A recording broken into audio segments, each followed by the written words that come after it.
Drama What's Wrong with Secretary Kim ini menceritakan tentang seorang wanita bernama Kim Mi-soo yang diperankan oleh Park Min-young. Dia bekerja sebagai sekretaris pribadi seorang CEO muda yang tampan bernama Lee Yong-joon, diperankan oleh Park Seo-joon. Selain cantik, sekretaris Kim adalah seorang pekerja yang handal, ulet, dan telaten. Ia selalu mampu memenuhi kebutuhan atasannya dengan baik, mulai dari mengatur jadwal harian hingga mengurusi kebutuhan pribadi sang atasan. Sementara itu atasannya, yang merupakan putra pemilik dari perusahaan raksasa Yum-Young Group, merupakan tipe bos yang sangat egois, dingin, perfeksionis sekaligus narsis. Namun, Yong-joon merupakan sosok yang sempurna. Ia mampu menyelesaikan permasalahan bisnis dengan baik dan terampil. Dan pada suatu hari, sekretaris Kim yang telah bekerja selama 9 tahun itu tiba-tiba meminta Yong-joon untuk mencari sekretaris baru sebagai penggantinya. Karena ia akan mengundurkan diri dari pekerjaannya dengan alasan pribadi. Keinginan sekretaris Kim untuk mengundurkan diri tersebut membuat Yong-joon terguncang dan bertanya-tanya apa yang membuat sekretaris Kim mengundurkan diri secara tiba-tiba. Dan ia sering mendatangi ruangan Direktur Park yang juga merupakan sahabatnya untuk curhat. Menurut Direktur Park, sekretaris Kim yang telah bekerja selama 9 tahun itu sedang mengalami kejenuhan. Ia menyarankan agar Yong-joon berbicara dengannya untuk memperbaiki hubungan mereka. Untuk membuat sekretaris Kim membatalkan pengunduran dirinya, Yong-joon menawarkan posisi direktur dengan fasilitas lengkap. Bahkan ia juga akan melunasi semua hutang-hutang sekretaris Kim di bank. Asalkan sekretaris Kim tetap bekerja di perusahaannya. Namun sekretaris Kim menolak semua penawaran promosi jabatan itu. Sementara itu, kedua orang tua Yong-joon nampaknya sangat menyukai sekretaris Kim dan ingin menjodohkannya dengan anaknya. Ibu Yong-joon juga sangat khawatir karena anaknya terlalu sibuk dengan pekerjaan dan tak pernah lihat anaknya memiliki hubungan yang serius dengan seorang wanita. Padahal usianya sudah 33 tahun. Karenanya, Ibu Yong-joon berharap anaknya akan mendapatkan pacar seperti sekretaris Kim. Sementara itu, Yong-joon yang merasa resah dan kesal atas penolakan sekretaris Kim berusaha mencari penyebab pengunduran diri sekretarisnya itu. Ia lalu teringat saat Oh Jiran pacarnya berulang tahun, ia melihat sekretaris Kim menangis saat ia memberikan bunga untuk pacarnya itu. Dengan percaya diri, Yong-joon beranggapan bahwa sekretaris Kim jatuh cinta padanya dan tak bisa menahan perasaannya sehingga memutuskan untuk mengundurkan diri saja. Kemudian, Yong-joon memutuskan untuk bertemu dengan sekretaris Kim dan memberinya bunga, padahal sekretaris Kim alergi bunga. Lalu, Yong-joon juga mengatakan kalau ia akan memutuskan Oh Jiran, serta tidak akan mengencani wanita lain, dan ia juga tidak tidur dengan wanita manapun. Yang semua itu justru membuat sekretaris Kim semakin kebingungan. Lalu, ia meminta sekretaris Kim untuk mempertimbangkannya lagi dan memberinya cuti khusus. Sementara itu, sekretaris Kim mulai mempersiapkan berkas-berkas untuk sekretaris penggantinya. Ia mendampingi Yong-joon untuk wawancara dengan calon sekretaris baru, Kim Ji-ah. Dengan berbagai macam pertanyaan dan perdebatan antara sang CEO dan sekretarisnya itu, Kim Ji-ah kemudian diterima sebagai sekretaris baru untuk menggantikan sekretaris Kim yang akan berhenti. Dan Yongjon meminta sekretaris Kim untuk mengajari semua tugasnya dan membuat Ji-a seperti dirinya sebelum dia pergi. Setelah mengetahui alasan sekretaris Kim mengundurkan diri karena ingin punya waktu untuk dirinya sendiri, ingin mencari pacar dan kemudian menikah, Yongjon menyatakan kesediaannya untuk menikahi sekretaris Kim, asalkan ia tetap bekerja untuknya. Dan sekretaris Kim kembali menolak tawaran bosnya itu karena ia mengira bosnya sedang mabuk. Sementara itu, Direktur Park mengatakan kalau keresahan Yongjon itu berlebihan. Ia menebak kalau Yongjon sebenarnya menyukai sekretaris Kim. Namun, Yongjon membantahnya. Ia mengatakan kalau ia hanya menganggap sekretaris Kim hanya sebagai sekretarisnya saja, tak lebih. Karena tidak ingin kehilangan sekretarisnya, Yongjon melakukan berbagai cara, di antaranya dengan mengikuti acara jamuan yang diadakan sekretaris Kim dan teman-temannya. Ia berusaha menunjukkan kalau ia adalah pria yang baik dan perhatian kepada sekretaris Kim.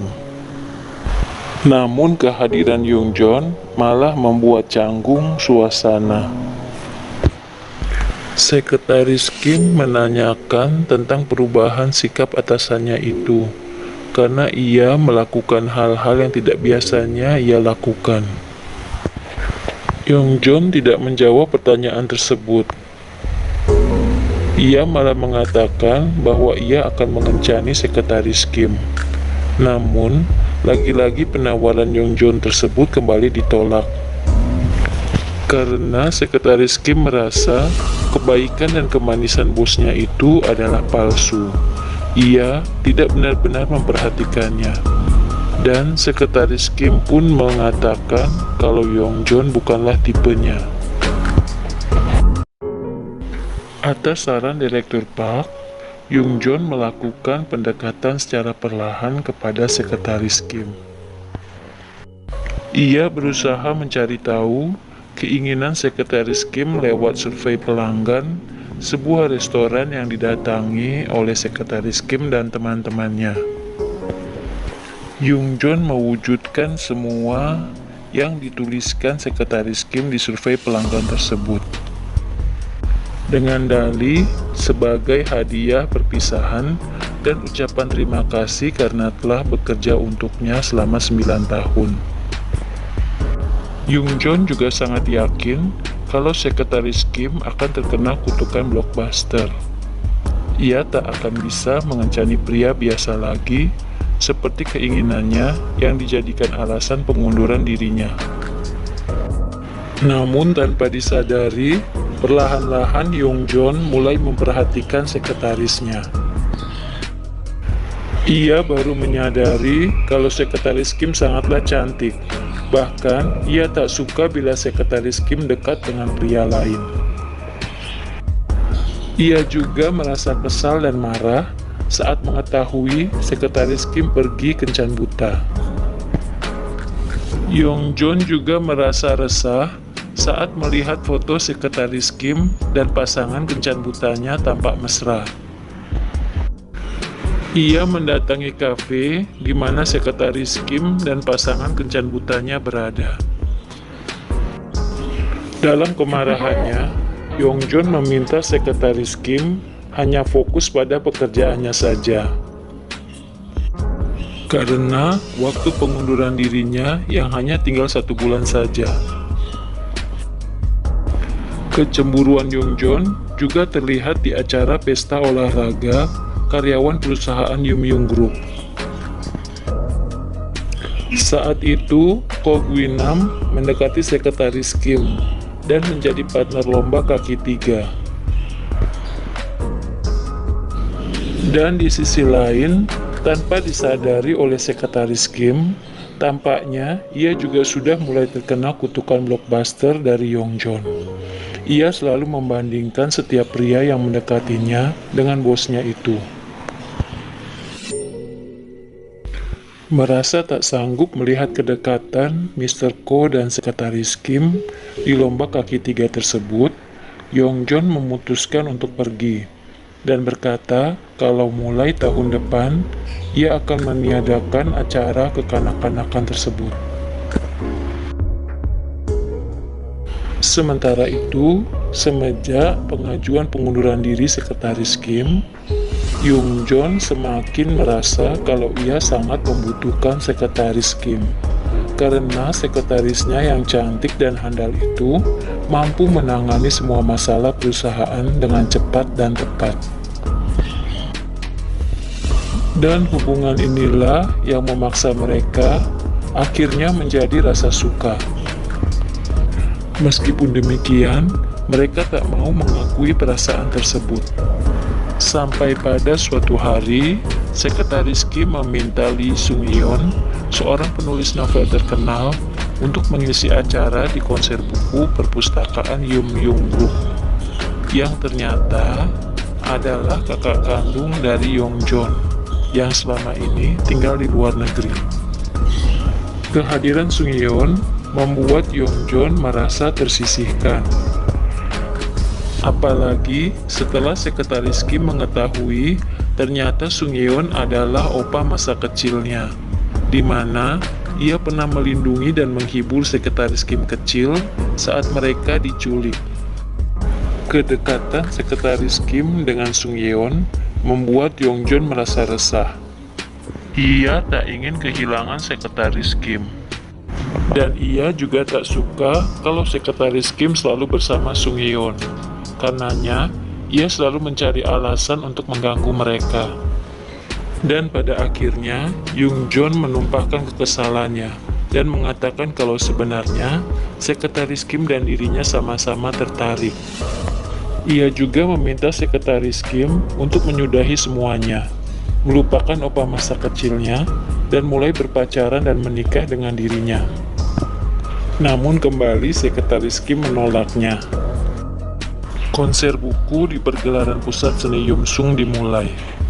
Sung-yeon tampil untuk memberikan kata sambutan sebagai tamu undangan.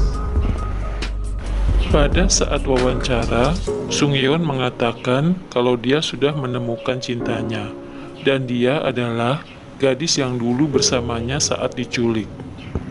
Yongjon yang mendengarnya tampak kesal. Ia segera meninggalkan ruangan. Sekretaris Kim yang melihatnya segera menyusul Yongjon. Sekretaris Kim mengatakan kalau ia juga menyukai Yongjon. Ia meminta maaf karena membuat Yongjon menunggu terlalu lama. Akhirnya, kesalahpahaman di antara mereka dapat diatasi. Sekretaris Kim dan Yongjon resmi berpacaran. Sampai pada suatu hari, Sekretaris Kim dan Yongjon sedang menghadiri sebuah acara. Sung-yeon yang terlihat sedih menemui Sekretaris Kim dan menanyakan apakah yang dibilang ibunya kalau ingatan masa kecilnya itu salah. Namun, Sekretaris Kim tak dapat menjawabnya karena ia sendiri belum sepenuhnya ingat kejadian penculikan itu. Penampilan seorang wanita cantik, berambut panjang, dengan sepatu hak tinggi, kepingan-kepingan kejadian mengerikan di masa lalunya itu tiba-tiba muncul dan membuatnya syok lalu pingsan. Kali ini tampaknya Yongjon tidak bisa menyembunyikan lagi masa kecil mereka yang mengerikan itu. Ia menjelaskan kepada Sekretaris Kim kalau dialah yang waktu itu bersama Sekretaris Kim. Ia sengaja menyembunyikan kejadian sebenarnya agar Sekretaris Kim tidak mengingat kembali kejadian itu dan menjadi trauma seperti dirinya.